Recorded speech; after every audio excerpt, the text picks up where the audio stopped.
அனைவருக்கும் வணக்கம். Welcome to tasty masala. இந்த வீடியோ உங்களுக்கு பிடிச்சதுன்னா சப்ஸ்கிரைப் பண்ணுங்கள், லைக் பண்ணுங்கள், ஷேர் பண்ணுங்கள். உங்களுக்கு எங்களோட ஹோம்மேடு மசாலா ப்ராடக்ட்ஸ் வேணால் டீட்டெயில் டிஸ்கிரிப்ஷன் பாக்ஸில் கொடுக்குறேன், கான்டாக்ட் பண்ணுங்கள்.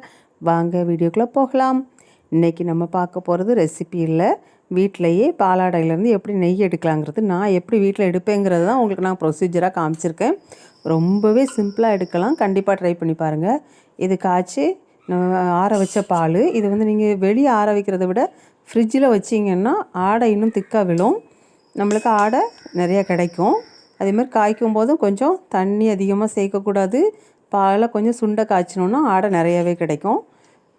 ஆடை நம்ம பொதுவாக இல்லைன்னா ஒரு அரிப்பு வச்சு எடுத்துக்கலாம், இல்லைனா இந்த மாதிரி ஒரு ஸ்பூன் வச்சு கூட நம்ம ஆடை எல்லாத்தையும் கலெக்ட் பண்ணி வைக்கலாம். இது நான் உங்களுக்கு ஒரு நாள் சேர்த்தது ஆடையை மட்டும் காமிச்சிருக்கிறேன். இந்த மாதிரி நம்ம ஸ்பூன் வச்சு எடுக்கலாம், இல்லை அரிப்பு வச்சும் டெய்லி கலெக்ட் பண்ணி கண்டிப்பாக ஃப்ரீசரில் வைங்க. இந்த மாதிரி ஆடையை ஒரு பாத்திரத்தில் டெய்லி கலெக்ட் பண்ணி அதை ஃப்ரீசரில் வைங்க. ஃப்ரிட்ஜில் வெளியே வைக்கிறத விட ஃப்ரீசரில் வைக்கும்போதும் அது இன்னும் கெட்டு போகாமல் இருக்கும். நல்ல அழகாக நெய் ரொம்ப மணமாக வரும். கண்டிப்பாக ட்ரை பண்ணி பாருங்கள். ஃபுல்லாக ஆடையை நான் கலெக்ட் பண்ணி எடுத்தாச்சு. இப்போ இதே மாதிரி இது ஒரு நாள் சேர்ந்தது தான், நான் அந்த மாதிரி ஒரு மாதக்கானு சேர்த்து வச்சுருக்கிறேன். இது ஃபுல்லாக நான் டிஃபனில் அப்படியே ஃப்ரீசரில் வச்சது, வெளியே எடுத்து வச்சு 1/2 hour ஆகிட்டு கூலிங். இப்போ முதல்ல கல் மாதிரி தான் இருக்கும், கூலிங் போனதுக்கப்புறம் நம்மளுக்கு சாஃப்டாக இருக்கும். ஸ்பூன் வச்சு குத்தி காமிக்கிறேன். கண்டிப்பாக வெளியே ஒரு 1/2 hour நீங்கள் நெய் செய்ய போகிறீங்க அன்றைக்கி அப்படின்னா அன்றைக்கி மட்டும் எடுத்து வச்சுருங்க. ஒரு 1/2 hour முன்னுக்கூட்டி வெளியே எடுத்து வச்சுருங்க, கூலிங் நல்லா போகணும். இது ஃப்ரிட்ஜில் கொஞ்சம் தண்ணி வச்சு வச்சுருக்கேன். இது ஃப்ரிட்ஜ் வச்ச கூலிங் வாட்டர் தான். ஒரு மணி நேரத்துக்கு முன்னாடி நீங்கள் வச்சுருங்க. காலையில் இன்றைக்கி நம்ம நெய் செய்கிறோன்னா காலையிலே தூக்கி கொஞ்சமாக தண்ணி ஃப்ரிட்ஜில் வச்சுருங்க. இதை நம்ம ஃபஸ்ட்டு மிக்ஸி ஜாரில் சேர்த்துக்கலாம். கொஞ்சம் தண்ணி சேர்த்துட்டு நம்ம கலெக்ட் பண்ணி வச்சுருக்குறோம்ல இந்த ஆடையெல்லாம் அதில் அப்படியே சேர்த்துக்க வேண்டியதான், டிஃபன் பாக்ஸில் இருக்கிறத. இதை நம்ம இன்னும் கொஞ்சம் தண்ணி இது கூட சேர்த்துக்கலாம். கண்டிப்பாக ஃப்ரிட்ஜில் வச்சா கூலிங் வாட்டர் சேருங்க, நார்மல் வாட்டர் சேர்த்துறாதீங்க. கூலிங் வாட்டர் சேர்க்கும்போது நல்லா வரும் வெண்ணெய் திரண்டு. சேர்த்துட்டு நம்ம மிக்ஸியை பல்ஸ் பண்ணணும். ஒரு 1லேருந்து 10 வரைக்கும் கவுண்ட் பண்ணுங்கள் ஒருக்கா. அது வரைக்கும் மிக்ஸி ஓடினோடனே ஆஃப் பண்ணிவிட்டு மறுபடியும் ஒருக்கா ஒரு 10 கவுண்ட் பண்ணுங்கள். அதுக்கப்புறம் ஓப்பன் பண்ணி பார்க்கலாம். இது நான் 10-20 டைம் எண்ணுனதுக்கப்புறம் ஓப்பன் பண்ணி பார்த்தேன். இப்போ நம்மளுக்கு ரெடி ஆகலை, கை வச்சா ஒட்டுது, க்ரீமி கன்சிஸ்டன்ஸில் இருக்குது. தெரியுதா? நீங்கள் பார்த்தாலே தெரியும் இது இன்னும் ரெடி ஆகலை. இப்போ நீங்கள் இன்னும் கொஞ்சம் தண்ணி சேர்த்துட்டு இன்னும் ஒரு 10 நான் எண்ணுற வரைக்கும் கரெக்டாக 10 நிமிஷம் கிடையாது, 1லேருந்து 10 வரைக்கும் எண்ணெய் தான் செய்யணும். அந்த மாதிரி எண்ணி நம்ம கவுண்ட் பண்ணுற வரைக்கும் மிக்ஸி ஓட விடணும். அதில் நீங்கள் இடையில ஒரு 5 எண்ணிட்டு நுப்பாட்டிட்டு கூட பண்ணலாம். இப்போ நீங்கள் பார்த்தாலே தெரியும். மொத்தம் நான் 30 வாட்டி எண்ணியிருக்கேன். பாருங்கள், எடுத்து பார்த்தா வெண்ணெய் சரியாக திரண்டு வரும். அதில் உள்ள பால் எக்ஸஸாக இருக்கிறது எல்லாம் பிரிஞ்சு தண்ணி மாதிரி வந்துடும். இப்போ இதை நம்ம கையில் எடுத்து உருட்டுனா ஒட்டவே செய்யாது, வெண்ணெய் அவ்வளோ ஈஸியாக திரண்டு வரும். அதை புழிஞ்சிதுன்னா உள்ளே இருக்கிற பால் கூட வெளியே வரும் பாருங்கள், கொஞ்சமாக எக்ஸஸாக இருக்க வாட்டர் கூட வெளியே வந்துடும். பார்த்தா தெரியுது? இந்த மாதிரி கொஞ்சம் அழுத்தம் கொடுத்து பிசைஞ்சு எடுத்துக்கோங்க. நம்ம உருட்டி எடுக்கும்போது தனியாக வெண்ணெய் அழகாக திரண்டு வந்திருக்கு பாருங்கள். ரொம்பவே சிம்பிளான மெத்தடு.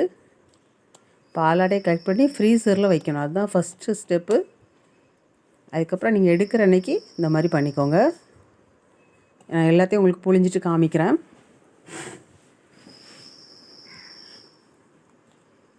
எனக்கு 2லேருந்து 3 உருண்டை அந்த மாதிரி கிடச்சிது, 3-4 கானு கிடச்சிருக்கு. இந்த மாதிரி நம்ம புழிஞ்சு எடுத்தோன்னா அதில் எக்ஸஸாக இருக்கிற அந்த பால் மாதிரி இருக்க தண்ணி வந்துடும். பாலாடை கரெக்டாக வெண்ணெய் மட்டும் திரண்டு வரும். ஒரு 30 எண்ணுற வரைக்கும் நீ மிக்ஸி ஜார் அடிங்க. ஆனால் ஒரு 5-10 எண்ணிட்டு நுப்பாட்டிட்டு அதுக்கப்புறம் அடிங்க.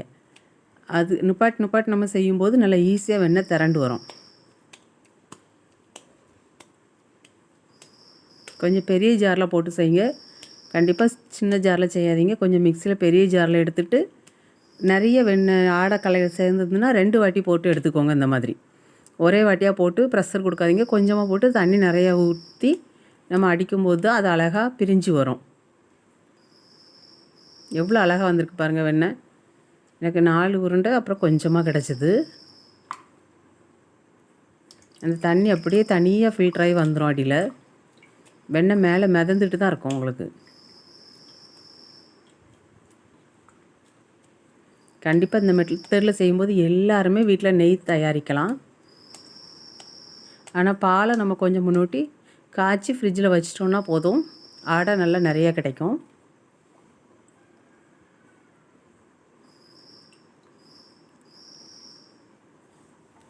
எவ்வளோ அழகாக திரண்டுருக்கு பாருங்கள் வெண்ணெய்.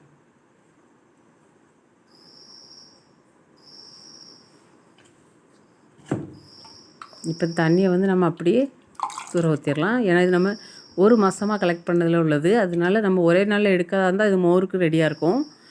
ஒரு மாதமாக நம்ம ஃப்ரீசரில் வச்சுருக்கோம். அதனால் அந்த தண்ணியை நான் யூஸ் பண்ண போகிறதில்ல. வெண்ணெய் மட்டும்தான் எடுத்துருக்குறேன். நான் இப்போ ஃப்ரிட்ஜில் எடுத்து அதே கூலிங் வாட்டர் கொஞ்சம் இருந்தது, அதில் தான் நம்ம எடுத்து வச்ச வெண்ணெயை போட்டிருக்கோம். கண்டிப்பாக கூலிங் வாட்டர்லங்கும்போது லைட்டாக வாஷ் பண்ணணும். அதுக்கப்புறமா கொஞ்சமாக நார்மல் தண்ணி எடுத்துக்கலாம். இப்போ எடுத்துருக்க தண்ணி வந்து நார்மல் வாட்டர். இப்போ இந்த கூலிங் வாட்டர்லேருந்து லைட்டாக புழிஞ்சிட்டு ப்ரஷ் பண்ணிட்டு இதில் நம்ம போட போகிறோம். எல்லா உருண்டையும் ஒருக்கா அலசணும். அதில் எக்ஸஸாக தண்ணி ஏதாவது இருந்துன்னா, பால் மாதிரி இருந்துன்னா வெளியே வந்துடும். பார்த்தாலே தெரியும். லைட்டாக புழிஞ்சிட்டு நம்ம இந்த தண்ணியில் போட்டுற வேண்டியதான், நார்மல் வாட்டரில்.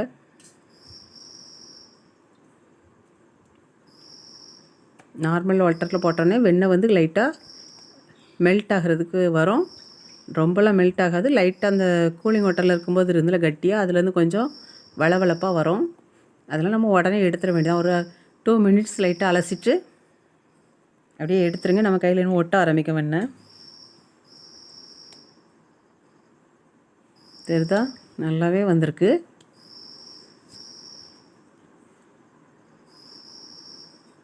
லைட்டாக அந்த க்ரீமியாக வரும்.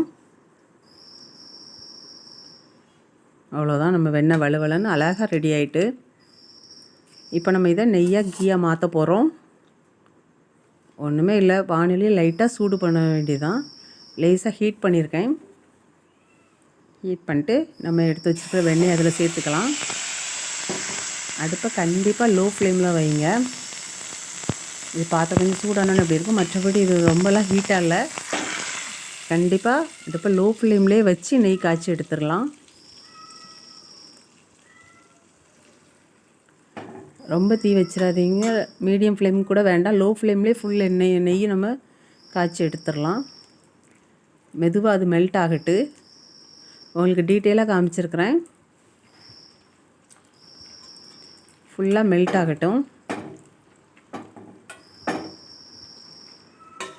இந்த மெத்தடில் செய்யும்போது ரொம்ப ஈஸியாக, நெய் ரொம்பவே மணமாக இருக்கும். கண்டிப்பாக ட்ரை பண்ணி பாருங்கள்.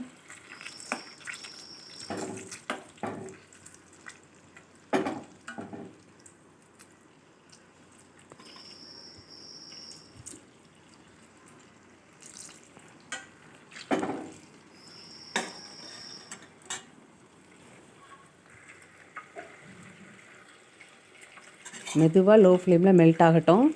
கொஞ்சம் கொஞ்சமாக ஃபுல்லாக மெல்ட் ஆயிரும். ஒட்டவே ஒன்றுமே செய்யாது. அது மிதந்துக்கிட்டே தான் இருக்கும் அந்த நெய்யில் மெல்ட் ஆக. ஃபுல்லாக மெல்ட் ஆகட்டும். நான் உங்கள்கிட்ட காமிக்கிறேன்.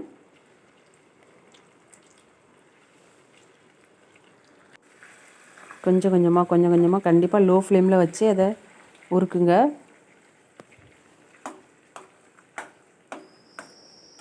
ஓரளவு எல்லாமே மெல்ட் ஆகிடுச்சு. ஆனால் அந்த நுரை கட்டி வரும். ஃபுல்லாக மெல்ட் ஆகட்டும். ஃபுல்லாக நுரை கட்டி நிற்கும். இந்த நுரை ஃபுல்லாக அடங்கணும். இந்த மாதிரி நீங்கள் ஃபுல்லாக மெல்ட் ஆகி முடித்த உடனே முருங்கைக்கீரை ஒரு இனுக்கு எடுத்து வச்சுக்கோங்க. முருங்கைக்கீரையிலேருந்து ஃபுல்லாக இது மெல்ட் ஆகிட்டு நம்ம இந்த ஸ்டேஜில் ஒரு இனுக்கு ஃபுல்லாக மேலே எடுத்து வச்சுருக்கோம்ல, அதில் ஒரு 2-3 தலையை பிச்சு ஃபஸ்ட்டே போட்டுருங்க. அந்த நுரை கட்டிகிட்டு இருக்கும்போதே அந்த முருங்கை தலையை அதில் போட்டுடலாம். போட்டு அதுக்கப்புறம் கொஞ்சம் கொஞ்சமாக டைம் எடுக்கும். அந்த நுரை அடங்கணும். அதுதான் கரெக்டாக நம்ம கண்டுபிடிச்சிடலாம் நெய் ரெடி ஆகிட்டுங்கிறதுக்கு. அந்த வெள்ளை கலரில் நுரை கட்டிகிட்ருக்குல்ல, அது ஃபுல்லாக அடங்கி கீழே வந்து படிஞ்சிரும். அப்போ நம்மளுக்கு சுத்தமான நெய் மேலே கிடச்சிரும். நான் டீட்டெயிலாக காமிக்கணுங்காக வீடியோ வந்து ஃபுல்லாக எடுத்துருக்குறேன். ரொம்பவே வாசமாக இருக்கும். நீங்கள் கண்டிப்பாக ட்ரை பண்ணி பாருங்கள். பார்த்தா தெரியுதா, பாதிக்கு மேலே நுரை நல்லா அடங்கி வந்துருச்சு. நம்ம போட்ட முருங்கைக்கீரையும் இப்போ தான் பொரியும். ஃபஸ்ட்டு டைம் வந்து நம்ம போட்ட உடனே பொரியாது. ஏன்னா அப்போ அதில் தண்ணியும் சேர்ந்துருக்கும் அந்த பாலில் உள்ள இது. அதனால் இப்போ நம்மளுக்கு நல்லா அந்த நெய் நம்மளுக்கு பிரிஞ்சு வரும்போது தான் முருங்கைக்கீரை லைட்டாக பொடியும். சிலர் இந்த ஸ்டேஜில் சேர்ப்பாங்க. ஆனால் நான் ஃபஸ்ட்டே சேர்த்துருவேன். நுரக்கட்டி வரும்போது நம்ம போட்டோன்னா அதுக்கப்புறம் பொரிஞ்சு இன்னும் ஃபுல்லாக நம்மளுக்கு நெய் அழகாக ரெடி ஆகிட்டு இந்த கசடு வந்து அப்படியே கீழே படிஞ்சிரும். இப்போ நம்மளுக்கு நுரை வரவே செய்யாது. இதுக்கு நெய் தான் கொதிச்சுக்கிட்டு இருக்கு. நீங்கள் என்னடி கிளறினாலும் நுரை வராது. மேலே நெய் அழகாக பிரிஞ்சு வந்துருச்சு. இப்போ நம்ம ஒரு அரிப்பு வச்சு பாத்திரத்தில் அழகாக வடிகட்டி எடுத்துக்கலாம் நம்மளோட நெய்யை. நான் ஸ்டவ் ஆஃப் பண்ணிட்டேன். போதும், இதுக்கு மேலே விட்டிங்கன்னா அதுக்கு அருகிடக்கூடாது. நிறம் மாறிடும். நெய் நல்லா அழகாக பொன்னிறமாக வந்துருச்சு. நுரை கட்டி அந்த இதெல்லாம் கீழே படிஞ்சிரும். இப்போ நான் அழகாக ஒரு அரிப்பு வச்சு அரித்து எடுத்துட்டேன். முருங்கைக்கீரை எல்லாமே அதில் வந்துருச்சு. பாருங்கள், பாத்திரத்தில் இந்த அளவுக்கு லைட்டாக அந்த ஒயிட்டாக இருக்குல்ல, இது அதில் உள்ள கசடு. நம்மளுக்கு சுத்தமான பியோர் கீ அழகாக கிடச்சிட்டு வீட்டிலையே. ரொம்ப மணமாக இருக்கும். கண்டிப்பாக ட்ரை பண்ணி பாருங்கள். வீடியோ பார்த்த அனைவருக்கும் நன்றி. தேங்க்யூ.